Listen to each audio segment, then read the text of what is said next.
The further into the Friday the 13th series I get, the more info, tidbits of trivia, revelations, and overall observations I feel the need to point out. So this one might be a bit longer than the previous ones. Strap in, folks. It's time for another Friday the 13th.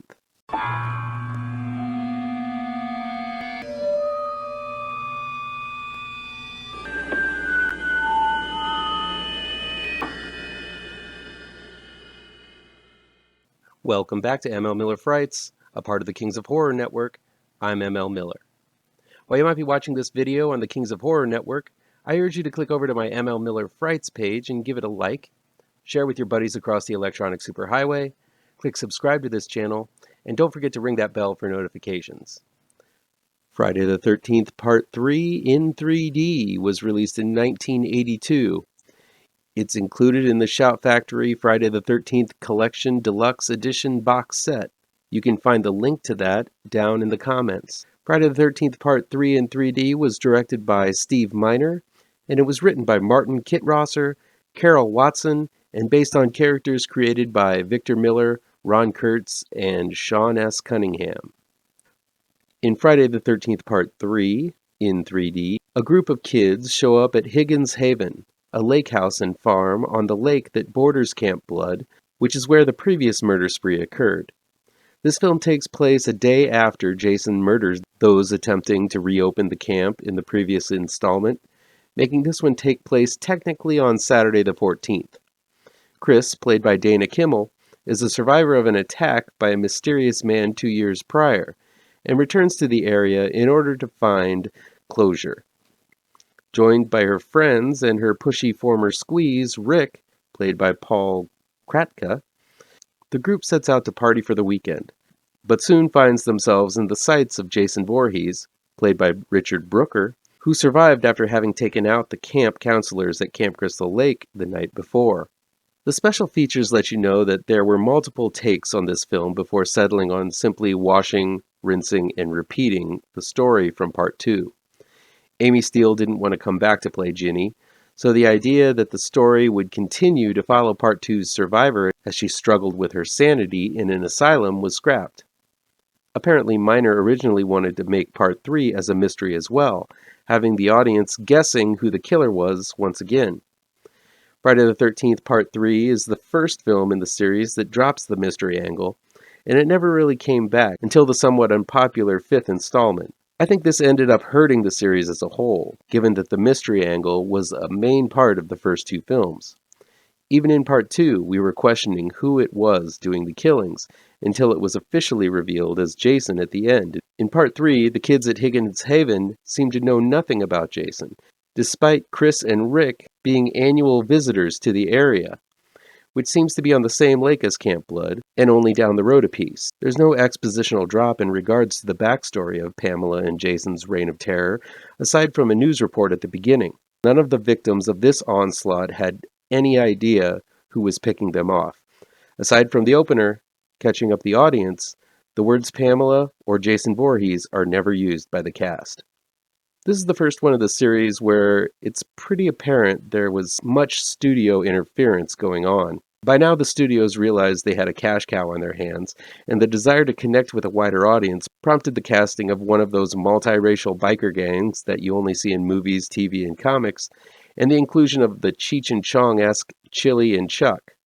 Chili, played by Rachel Howard, and Chuck, played by David Katims, seemed way older than the rest of the cast, and really had no reason to be there other than to make the pot smokers in the audience giggle a bit with the mention of pot. I have to say, even back then, I hated the hippies, and felt they were completely out of place. Another concept that the studios played with was to have Cheech and Chong actually meet Jason, much like when Abbott and Costello met the Universal monsters in Abbott and Costello Meet Frankenstein. Thank God that concept was scrapped. But instead we got Chili and Chuck, who simply function on a different plane and barely interact with the rest of the group until they're finally killed unceremoniously. Inexplicably, the entire cast feels a lot older than the previous film. I don't know if it was intentional, maybe they were going for a more mature audience, or maybe casting just found older people and felt they could pass as kids. They don't, though.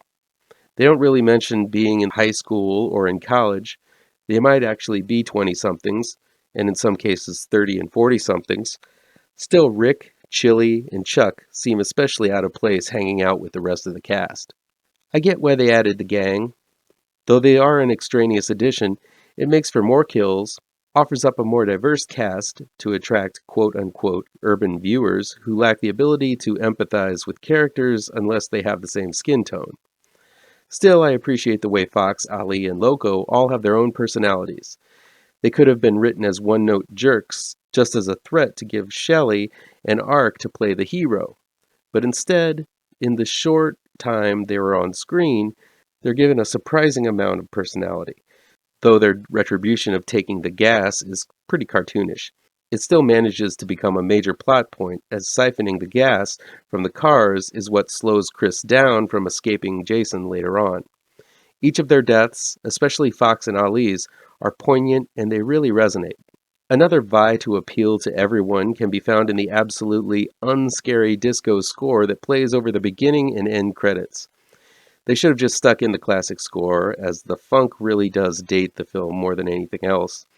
I'm glad Manfredini was still part of the third installment, but I can't say the funky disco tunes were nightmare-inducing. It's still kind of fun to listen to. Despite the disco opening and the closing music, Manfredini's score still adds so much to the tension and drama of this installment. Now for a few firsts and a few random facts about the third installment. There's not one but two scenes of people taking a shit and neither wipe their ass, and that's just goddamn gross. I love the Chrismobile. Apart from Ginny's VW and maybe Kurtz mobile home, none of the vehicles in the Friday the 13th series have the personality that the Chrismobile had. I love it simply because it has Chris written in cursive on the driver's door. It's so 80s. I also love the letter punch label above the reserve gas switch. It's all hokey, but anyone whose parents or older siblings had a van in that era will appreciate Chris's sweet-ass ride. Part 3 has the first Latinx with the fiery Vera, Catherine Parks, though I can't confirm if she really is that nationality or simply playing a part.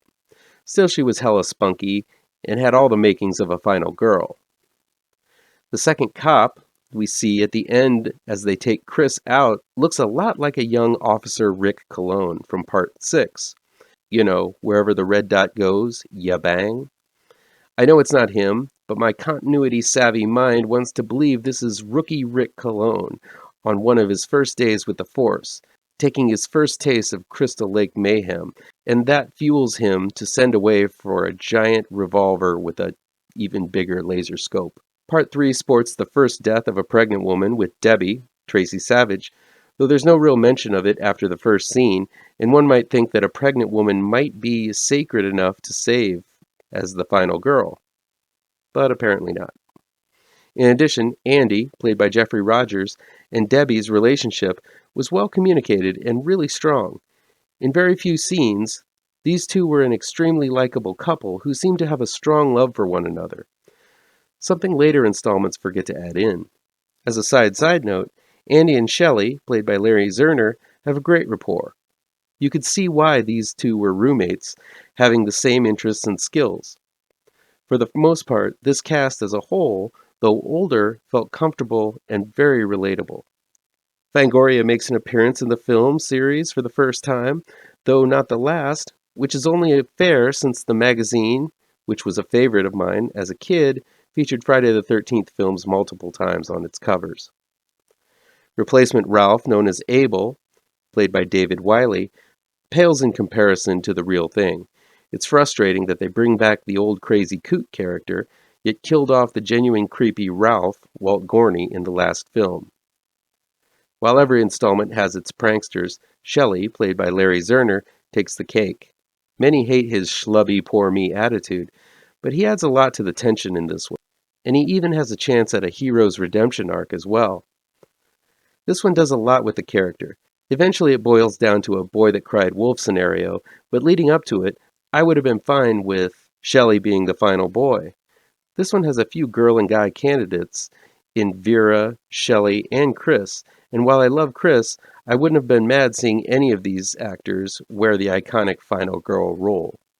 Because 3D was having a mini resurgence at the time, the studios decided to cash in on the craze and made this one in 3 dimensions. It's quite obvious that most of the attention in Part 3 was on the technical level, with scores of scenes focused on giving the viewer that Comin Atcha effect. What the filmmakers didn't count on was that without the added dimension to see, the film really pales in comparison to Part 2, in quality of story, acting, and pretty much everything else. I always thought the coming at you effects were more lame rather than charming and served as an obvious distraction from the script. Crazy fan theory time. The big controversy of Friday the 13th Part 3 is if Chris was raped or not by Jason when she encountered him in the woods 2 years prior. Part of me thinks he did it, from the way Chris described it.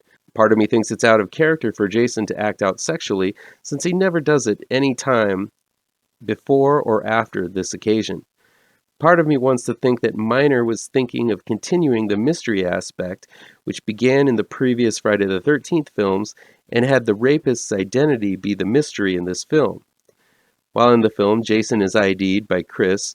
Maybe there was a version of the script that went in a different direction. This is all hypothetical, but had there been a few story edits, it might have been an interesting turn to have the super pushy Rick actually be the guy who accosted Chris in the forest after dropping her off at her parents' house on their date years ago. I think it would have made for a much more interesting story to have Chris come to the realization that it wasn't a giant boogeyman who abused her, but her boyfriend. And then, of course, Jason kills him and then tries to kill Chris. Rick is wearing a sweater just like the one Pamela Voorhees was wearing, which might have been some kind of unused visual clue as to how much of a threat he was to Chris. Taking this into account and seeing how Rick is a big guy who spends most of his conversations with Chris explaining how important his sexual needs are to the relationship, I wonder if they were trying to have Rick be some kind of red herring for the killer and or rapist attacker, and since the attention was all about the 3D at the time, the idea was never fully realized and eventually forgotten. Or I could just be trying to polish a turd of a script with no mystery by wishing some mystery into it. Either way, it's a fun fan theory, and I wanted to get it out there. I do think that the chase scene in Part 3 was pretty epic. It's just as strong as the chase from Part 2, and I go back and forth between which one I favor. Chris is amazing as the final girl, flipping the fuck out numerous times and slashing blindly and really whittling away at Jason's key areas before planting the final headshot with the axe in the end. Seeing her lose her mind numerous times is fantastically fun and tragic all at once. The final moments, as she switches emotions on a dime, is haunting. On top of that, the barn makes for a very strong set piece, and the film sure does make the most of the setting, going in and out and up and down the place for a big part of the movie. It does make for a sweet place where Jason can take his pick from the rusted tools laying around. Richard Booker makes for a more lumbering and brutish Jason compared to Dash's limber and livelier take on the role in Part 2, showing off Jason's strength and resilience here as Booker swings his weapons powerfully at his victims, but does just as much damage with his bare hands. I'm not a fan of the nonchalant way Booker drops the harpoon and saunters away after he murders Vera. It feels too lax and non-motivated. I love Booker's later chase scenes, but leading up to that final cat and mouse, it lacks that oomph other Jason actors have given. While Stan Winston made the original sculpt of the final look of Jason, they decided to change it up, and I think the latter version is miles better than what Winston delivered. Winston's looked more like a flesh pumpkin, closer to the god-awful Part 8 face. I think the final design they went with continued to highlight how deformed Jason's head was. Still, the short neck of the mask prosthetic really gives Jason a hunchback sort of look with sloping shoulders and no neck. Jason gets his iconic mask in this installment, which is cool. They make the transition in an almost uneventful way, but I really wish the film series would have pushed the theme of Jason wanting to cover up his face in front of other people. It's obvious his need for a mask comes from his deformity and has its origins in his youth. It also adds to the sympathy the character often receives, but it never is really fully stated right out. I like it that there isn't a strict moment pointing this out to the camera, but a simple wince as his face is revealed might make for some good character. That doesn't happen, as Jason seems at his most evil when he lets the mask slip and Chris sees it, realizing who he really is and how he is connected to her past. The end also had multiple versions. Originally, Chris thinks she sees Rick in the home, runs to him and sees Jason instead, who beheads her, and then she wakes up with the cops taking her off in the cop car. There's also an ending where Chris beheads Jason, but they ruled against that because they wanted to leave the ending open. While I like the full circle dream ending with Chris being pulled into the lake by a ghostly Pamela Voorhees, now intact and snake-ridden, it really makes no sense that Chris would dream that since she seems to know nothing about Jason's backstory and her connections to Pamela. While Friday the 13th Part 3 in 3D isn't my favorite of the series, it still is far and above my least favorites. It has some story issues, some acting missteps, and some obvious studio finagling, some goofy 3D effects, and some wonky out-of-place characters. But it still has some strong kills, iconic characters in Chris, Shelley, Vera, Andy, Ali, and Fox, and a fantastic final chase sequence. This installment feels more like a leveling off of quality, but it still is far and above some of the best slasher stuff of that decade. That'll be it for today. Please chime in the comments and let me know what you think of this video, how on the nose or mind-numbingly wrong I am, or you can counter with your own review. If you like this video, please pound that thumbs up button. Share this video with your social media addicted pals. If you're looking for written reviews, you can find them on mlmillerwrites.com. Don't forget, I have 2 new horror comic book trade paperbacks you should look for. GRAVETRANCERS is out right now, and Pirouette, collecting never-before-published issues, will be out in November 18th in only the finest of comic book stores. And be sure to subscribe to this channel and ring that bell for alerts to be the first to see my future videos. Thank you so much for your time, and take care.